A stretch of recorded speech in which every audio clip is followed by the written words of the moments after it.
Nah, tauhid Islam, kalau kita perhatikan dari pemaparan tadi jelas di hadapan kita, dan sebagaimana tadi juga dipaparkan oleh Dr. Musleh Abdul Karim, bahwa berdiri atas dasar la ilaha illallah, yang artinya tiada Tuhan yang berhak disembah selain Allah.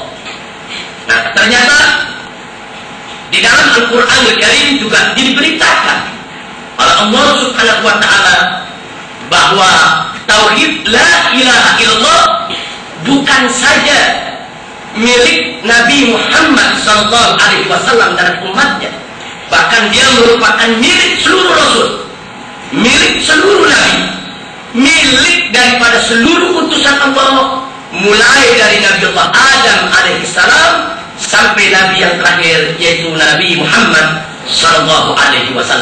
Karena itu di dalam Al-Quran Al-Karim surat ke-21, surat ke-21 yang bernama surat Al-Anbiya, pada ayat yang ke-25 tegas Allah berfirman, di mana Allah Subhanahu wa Ta'ala menyatakan, wa ma arsalna min qablika mir rasulin illa nuhi ilaihi annahu la ilaha illa ana fa'budun. Sadaqallahul azim. Di mana dikatakan Allah Subhanahu wa Ta'ala, wa ma arsalnaka min qablika mir rasulin, tidaklah kami utus sebelum engkau ya Muhammad daripada rasul-rasul yang terdahulu, illa melainkan nuhi ilaihi, melainkan kami wahyukan kepada para rasul tadi, kepada para nabi tadi, kepada para utusan Allah Subhanahu wa Ta'ala tadi, annahu, bahwasanya sesungguhnya la ilaha, tidak ada Tuhan yang berhak disembah illa ana, melainkan aku, kata Allah, fa'budun, maka hendaklah kamu sekalian sembahlah aku. Shadaqallahul azim. Inilah yang dikatakan Allah di dalam surat Al-Anbiya ayat 25 sebagai hujjah bagi kaum muslimin bahwa la ilaha illallah bukan hanya milik Nabi Muhammad dan pengikutnya, tapi milik seluruh Rasul, milik seluruh Nabi, milik seluruh utusan-utusan yang dikirim oleh Allah Subhanahu wa Ta'ala untuk memberikan penerangan bagi umat manusia. Kemudian ya ikhwan,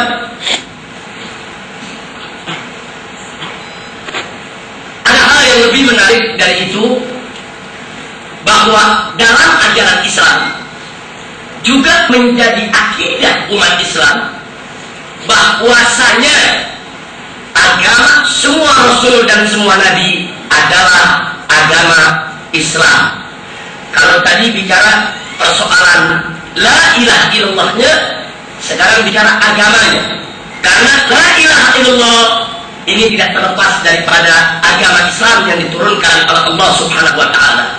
Nah, karena itu Allah firmankan di dalam surat yang ke-22, surat yang ke-22 yaitu surat Al-Hajj ayat 78, Allah Subhanahu wa Ta'ala menyatakan di dalam Al-Quran tersebut disebutkan, huwa sammakumul muslimin min qablu wa bihada, yang artinya dia, Allah, menamakan kamu sekalian orang-orang Islam, muslimin, kamu disebut kaum muslimin oleh Allah, min qablu, dari dahulu, yaitu dari kaum sebelum zaman Nabi Muhammad SAW, dan wabihada, dan begitu juga di dalam Al-Quran ini.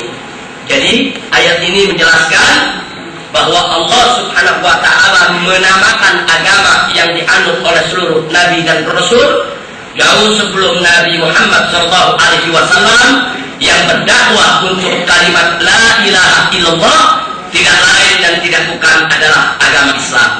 Bahkan salah satu ayat itu dalam surat yang ketiga, surat Ali Imran, surat yang ketiga dari Al-Quran, surat Ali Imran ayat 67, tatkala Allah menceritakan tentang Nabi Ibrahim alaihissalam, Allah Subhanahu wa Ta'ala menyatakan, ma kana Ibrahimu Yahudi Yahudiyan wala Nasraniyan walakin kana hanifan musliman. Shadaqallahul azim. Allah menyatakan dalam Al-Qur'anul Karim, kana Ibrahimu Yahudiyan wala Nasraniyan.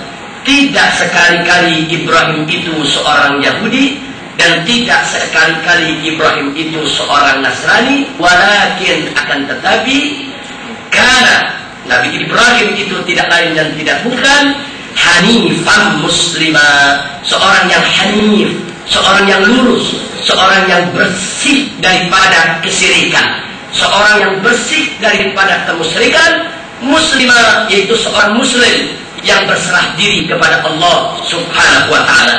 Nah, dengan dalil-dalil ini tadilah, maka itu sudah menjadi akidah daripada umat Islam untuk meyakini bahwa dakwah para nabi dari mulai Nabi Adam alaihi salam sampai kepada nabi yang terakhir Nabi Muhammad sallallahu alaihi wasallam adalah dakwah untuk menegakkan kalimat tauhid, la ilaha illallah, tiada Tuhan yang berhak disembah selain Allah Subhanahu wa ta'ala.